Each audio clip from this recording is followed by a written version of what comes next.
Malaking issue po ito na kailangan nating i-react po. Ito po ay regarding sa Supreme Court na medyo alanganin po ang desisyon ng Supreme Court. Pasensya na po kayo, mahal namin Supreme Court, pero gusto lang po namin na maging malinaw sa ating mga kababayan. Okay, pakinggan po natin. Gordon, dating chairman. Teka lang, may copyright yan, delikado, copyright na naman yan. Okay. Eto muna tayo, copyright yan eh. Po ito ng Senate Blue Ribbon Committee. Hingi po tayo ng insights. Ano po kaugnay sa congressional o House hearing for later today. Magandang umaga po sa inyo, Senator Dick. Good morning! Good morning, Alvin, at sa lahat ng nanonood sa inyo pala tutura. Opo, ay kayo po, I'm sure nakamonitor din po sa mga goings on dyan sa Kamara, ano po. And for today, ang i-discuss po ay tungkol doon sa di umano'y threat ng Vice President sa Pangulo, First Lady at former House Speaker. Ay anong expectation ninyo for today, Senator Dick? If I understand your question correctly, ay lalabas certainly nila yung mga sinabi ng Vice Presidente. Okay, wait lang nga. Ito nga po pala si Dick Gordon. Sa tingin nyo, dapat ba ipasok si Dick? Aray ko. Aray ko. Ha? Anong pananaw nyo? Dapat ba natin ipasok si Dick? Dapat, George Tapia. Aray ko. Tandaan nyo po. Ha? Isa si Dick sa tumayo. Ha? Isa si Dick po. Si Dick, isa sa mga tumayo yan. Aray ko. At pagtayo ni Dick, nilabasan niya ng ebidensya mga Duterte. Aray ko. Okay? Nilabasan niya ni Dick ang mga ebidensya mga Duterte sa formally hearing. Kaya hindi basta-basta si Dick, biglang tumatayo po ito. At never lumambot. Aray ko. Kaya wala siya doon, ilalabas yung mga sinabi niya na pagbabagta at iba't iba mga issue na na-raise niya. At yun ay napaka-serious. Kaya pagkatapos yan, I suppose makakaboto na lahat yung mga congressman. Kailangan may pasa na sa buong plenary so that the impeachment process can start. Tama, opo. Pero kayo ba, kampante, kayo na makukuha nila yung magic number daw na 106 sa buong plenaryo, no po? Hindi pa po yan today, no po? Kasi tatapusin nila yung lahat ng articles of impeachment, most probably daw sa unang linggo ng 53 na po nakuha natin. So, another 53 na lang ang kukonbinsihin. Okay? And ako, naniniwala ako, pasok yan. Kaya, yung sinasabi ni Dick, pasok! Mayo pa yan, yung botohan. Are you confident na makukuha nila yung boto at matutuloy tayo sa trial sa Senado? Alam mo, mas hindi yung mga charges at saka mukha namang maganda yung pag-handle ni Congresswoman Lustro, maingat siya at ang may problema dito ay hindi pagdalo ni Vice President sa kanya babalikwasyon dahil certainly hindi niya nasagot yung mga tanong, no? Kaya lalabas yan, malakas ng public pressure. I think over 85% of the people want to see the impeachment to go on. So I think mahirap tumanggi dyan at mahirap maging partisan dyan. Kasi isa lang naman po yan eh. Di ba? If you are innocent, why face the trial? Napaka-basic. Napaka-basic po. Kapag nasa barangay ka, kung inosente ka, ba't di mo harapin? Sa opisina mo, pinagbintangan ka magnanakaw, ba't hindi mo harapin? Oh. Yung nanay mo, pag sinabihan ka, kumupit ka, ba't hindi mo sabihin hindi? Aray ko.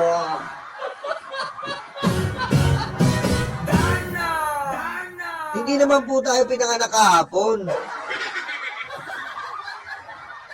Diba? Kasi, napaka-basic po. Every question needs an explanation, Your Honor, Mr. Chair.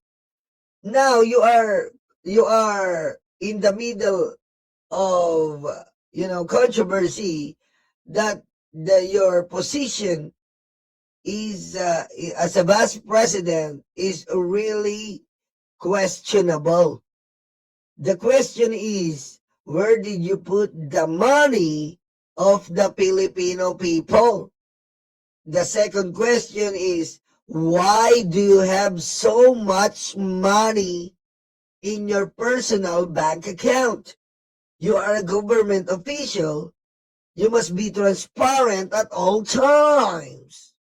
But in this situation and in this case, Your Honor, Mr. Chair, it seems like our Vice President is hiding so many controversy in front of the eyes of the Filipino people, imploring the aid of the Almighty God. Aray ko. Pagayon sa BBM, no joke.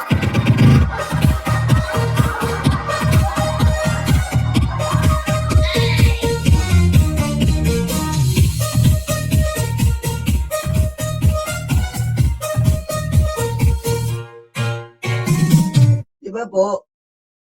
Lahat po ng katanungan may katumbas na kasagutan.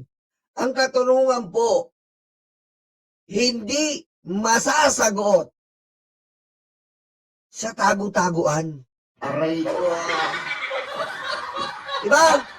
Rain in Nicose, lahat ba ng katanungan, ang sagot dyan, tagu-taguan, naglalaro kayo. Tagu-taguan, maliwanag ang buwan. Hindi po laro to. This is an constitutional process. Proseso po to ng konstitusyon, Romy.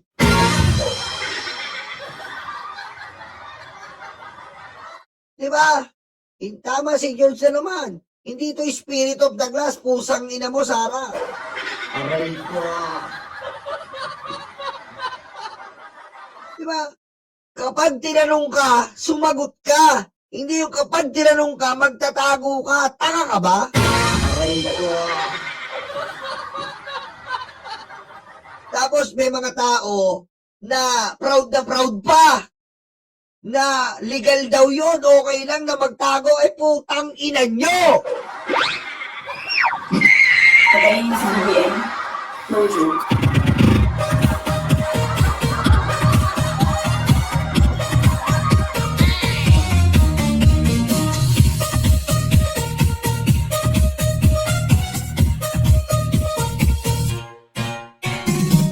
Hindi ganon.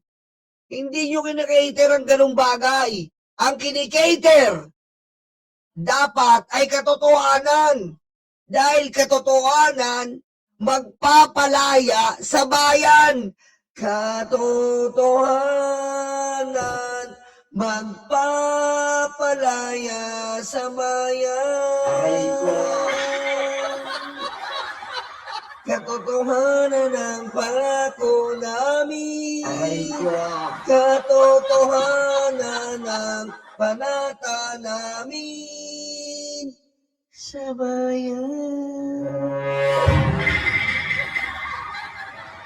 Mga kapuso, kami po ang inyong Team Titi, Team Totoo. Aray ko. Diba? Lagi pong katotohanan ang kailangan manguna sa anumang sitwasyon. Dahil ang katotohanan ang magpapalaya sa anumang sigalot o problema. The only thing that matters in this world is truthfulness. If we are hiding the truthfulness, there is no future.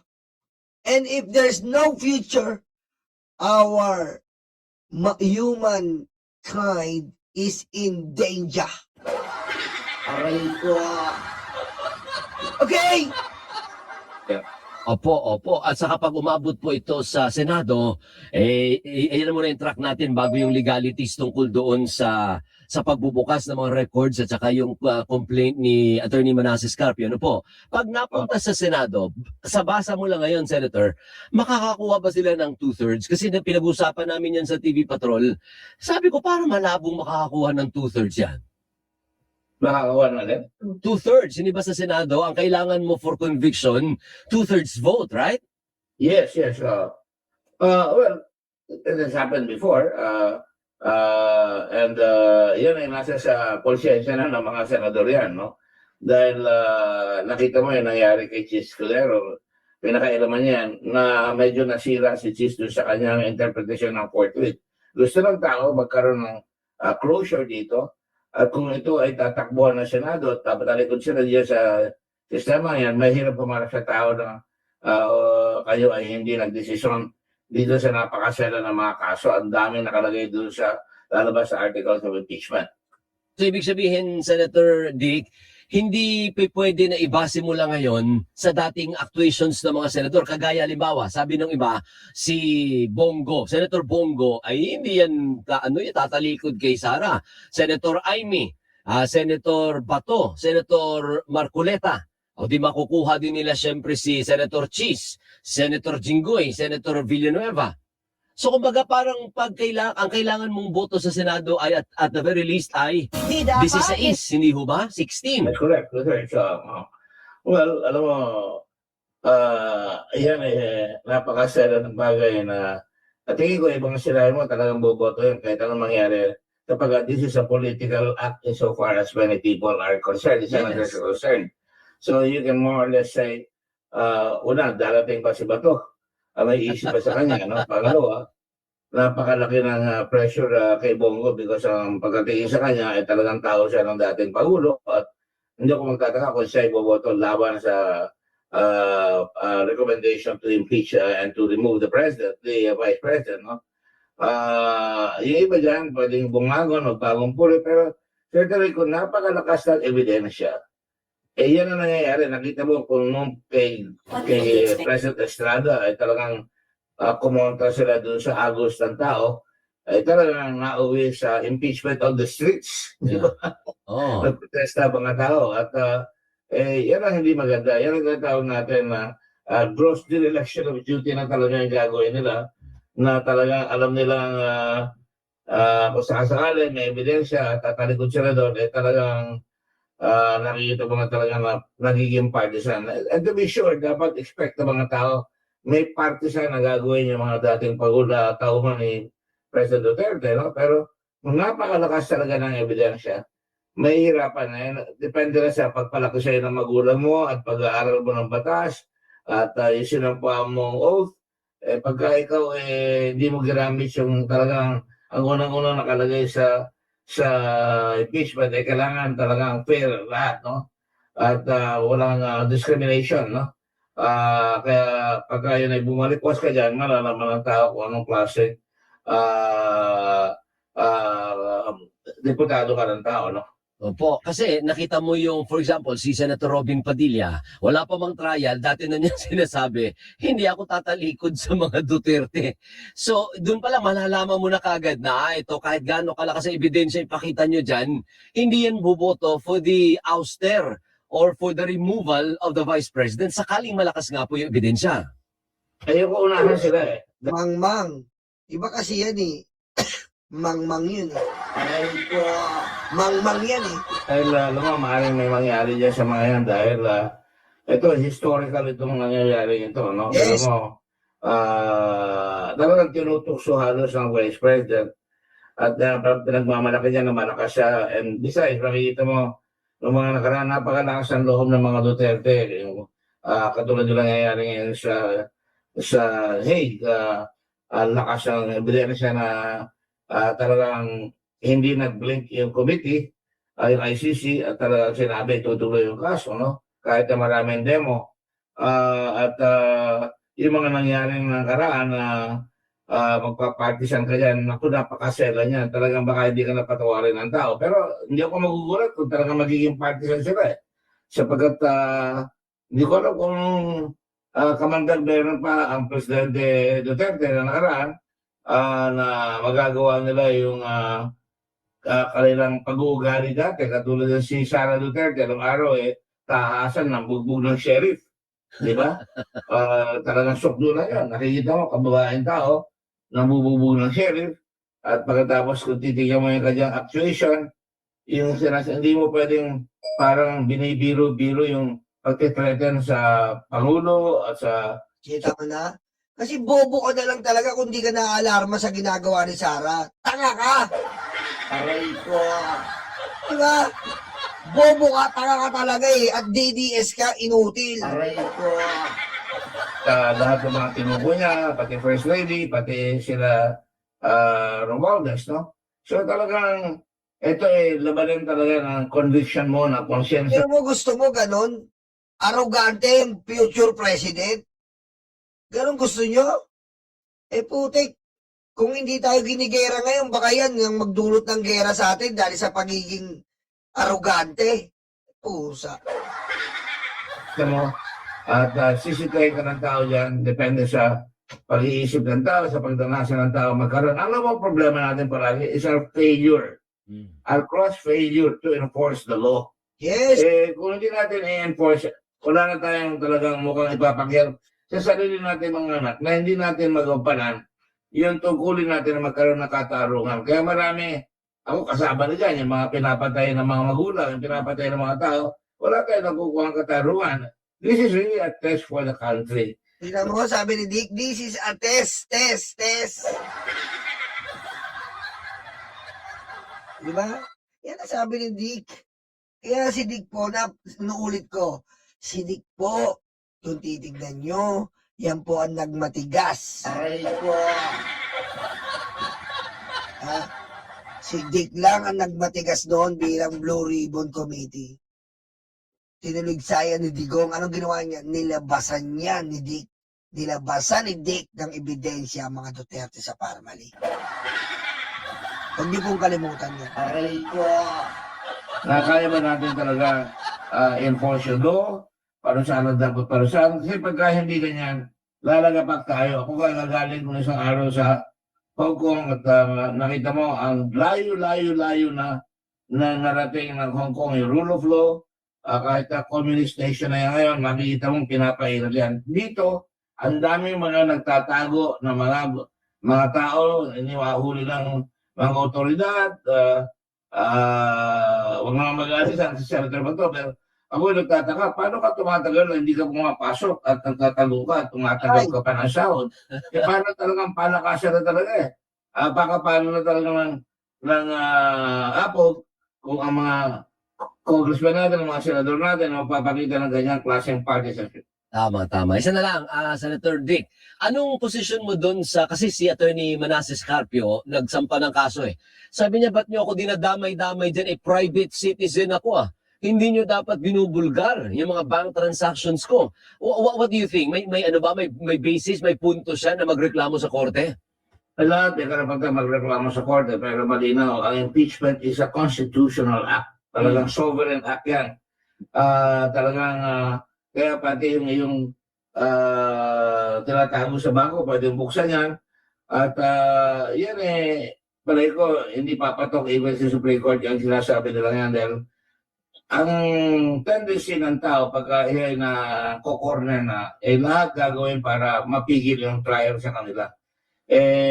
Nakalagay naman pagka conjugal property, kasama yan Kaya nga, statement of assets and liabilities, sinatapan yung butas na pwede ka makapagtago. At kung nakalagay doon sa bahay ng asawa mo, kailangan paliwanag mo, otherwise unexplained wealth yan, no? And lalaki ng amounts Nakakagulat talaga yung amount kung paano nagagampanan yan. At yung kanilang style na hindi humaharap, at dinadaan sa publiko, sa allegedly popularity nila, napakapangit na kudyat yan ng isang leader na hindi mo sasagutin yung parang kang above the law. Everybody is above the law. Yun nga so, pinapakita ng mga pusang inang Duterte na to, yun ang pinapakita nila parang wala silang pakialam sa batas, sa Kongreso, sa Senado. Hindi ganun. Kupal. Aray ko. You're turning your back against your oath. Parang na lang lumang kanta na yung public office is a public trust. Wala na tayong respeto sa mga values. Yun ang kailangan dito. On trial is the Filipino people, whether they can accept to upon themselves to punish, parusahan nila yung dapat parusahan at hindi tatalikod sa tungkulin na dapat kahit anong taas kung darating ang araw ng katarungan at yung mga leader natin, so-called, pagtatalikuran nila, naku, talagang wala na talagang tayo kapag-pag-asa sapagkat that has always been the bane of our problem, hindi ma-implement ang batas. Very well said.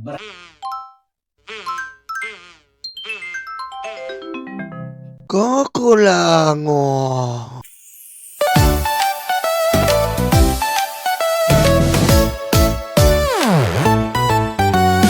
Tanggap, tanggap, luga, luga, DDS, DDS. Dating nyo ay karton, dating nyo ay karton.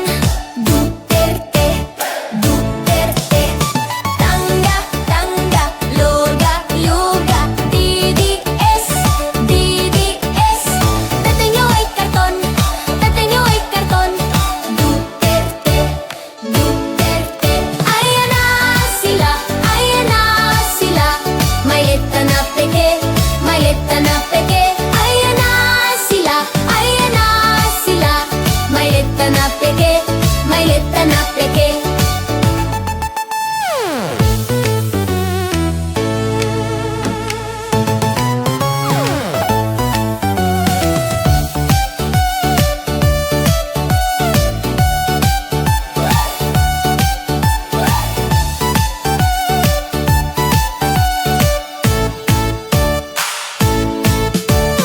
Tangga, tangga, luga, luga, DDS, DDS. Tatay niyo ay karton, tatay niyo ay karton. Duterte, Duterte. Tangga, tangga, luga, luga, DDS, DDS. Tatay niyo ay karton, tatay niyo ay karton. Duterte, Duterte. Ayan na sila, ayan na sila. Malita na peke, malita na peke. Ayan na sila, ayan na sila. Malita na peke, malita na peke.